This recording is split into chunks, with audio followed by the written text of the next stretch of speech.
Hello haters, कैसे हैं आप? आज तो बड़े खुश होंगे आप, बड़ा खिलखिला रहे होंगे।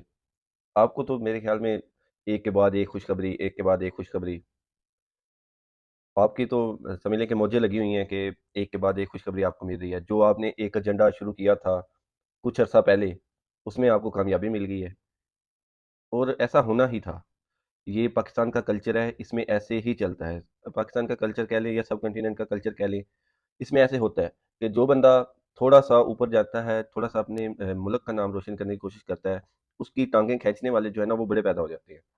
उसको टॉर्चर करने वाले, उसको मतलब कि ज़हनी तौर पे मरीज़ करने वाले बड़े पैदा हो जाते हैं। ऐसा ही हुआ बाबर आज़म के साथ कि उन्हों एक टाइम था कि बाबर आज़म अपनी प्राइम पे थे।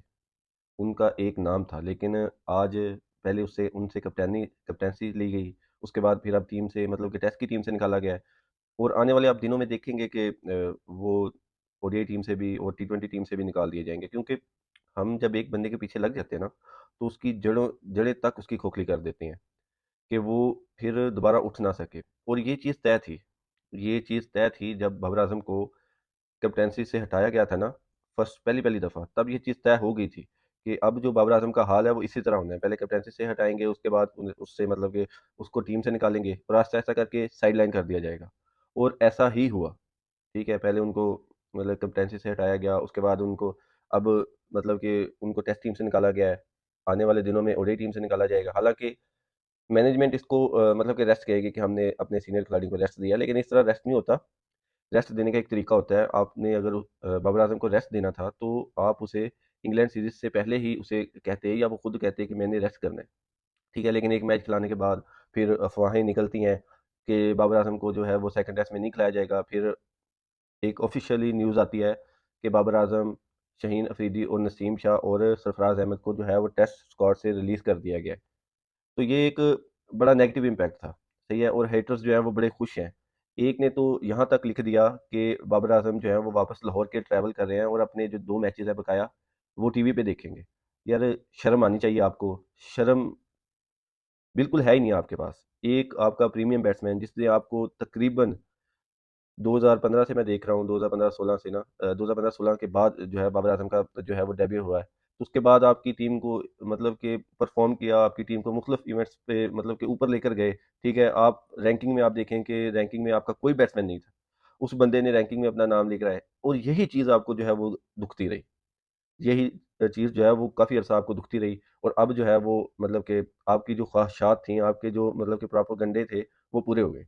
एक बंदा जो परफ़ॉर्म कर रहा था, आपने उसको ऐसा मतलब कि उसकी जड़ों में बैठे हैं आप लोग कि वो मतलब कि अब उस पे ये वक़्त आ गया कि उसको टीम से निकाल दिया गया।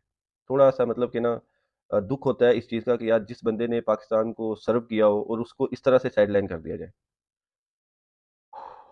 बहरहाल ये होना था। ये तयशुदा था, पहले से तयशुदा था कि ऐसा करना है हमने। जब देखें कि जब लोग आपके खिलाफ हो जाते हैं ना, तो फिर इस तरह ही होता है।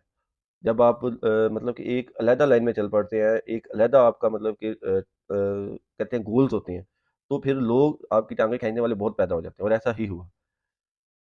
अब तो कोई नहीं कहेगा कि यार ये जो मतलब कि ये जो पाकिस्तान हारा है 6 टेस्ट, पिछले लगातार टेस्ट 2 तकरीबन ऑस्ट्रेलिया में, 2 जो है 3 बल्कि ऑस्ट्रेलिया में, 2 बांग्लादेश से, 1 ये 6 टेस्ट हो गए लगातार शान मसूद की कैप्टेंसी में।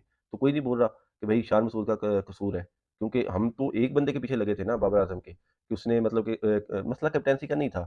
ये बात पहले से पता थी कि मसला जो है वो कैप्टेंसी नहीं है, मसला जो है आपकी टीम है। आपके बॉलर्स हैं जिनसे परफ़ॉर्म नहीं हो रहा था, सही है? आप साढ़े 500 600 रन्स बनाते हैं पहली इनिंग्स में और फिर आप हार जाते हैं। ये पिछले 2-3 टेस्ट में ऐसे ही हो रहा है ना कि आप 5 साढ़े 500 स्कोर बनाते हैं और फिर आप हार जाते हैं। तो मसला यहाँ पे था, आपकी बॉलिंग में था, लेकिन हम जो थे वो पहले कैप्टेंसी को लेके रोते रहे, ठीक है? अब कैप्टेंसी हमने लेके मतलब कि बाबर आज़म से लेके शान सूद को दे दी, लेकिन रिज़ल्ट्स फिर भी वही थे। हालाँकि बाबर आज़म की कैप्टेंसी में रिज़ल्ट अच्छे थे, 20 मैचेज़ में से 10 जो टेस्ट मैच थे वो पाकिस्तान ने जीते थे और 6 जो हैं वो हारे थे और 4 तकरीबन ड्रॉ हुए थे। तो वहाँ पे विन परसेंटेज अच्छी थी और अब आपने 6 खेले हैं, लेकिन क्या है कि आपको एक जनाब वाला वो कहते हैं वेल एजुकेट इंग्लिश बोलने वाला कप्तान चाहिए था, वो आपको मिल गया है, वो आपको रिप्रेज़ेंट कर रहा है, आपके जो फैक्ट्स हैं, वो इंग्लिश में बता रहा है, अब आप बड़े खुश हैं। शर्म तो नहीं आती आपको, ये सब चीज़ें डिफेंड करते हुए? बहरहाल ये होना था, ये तयशुदा था। बाकी वीडियो अच्छी लगे तो दोस्तों के साथ शेयर करिएगा। Thank you.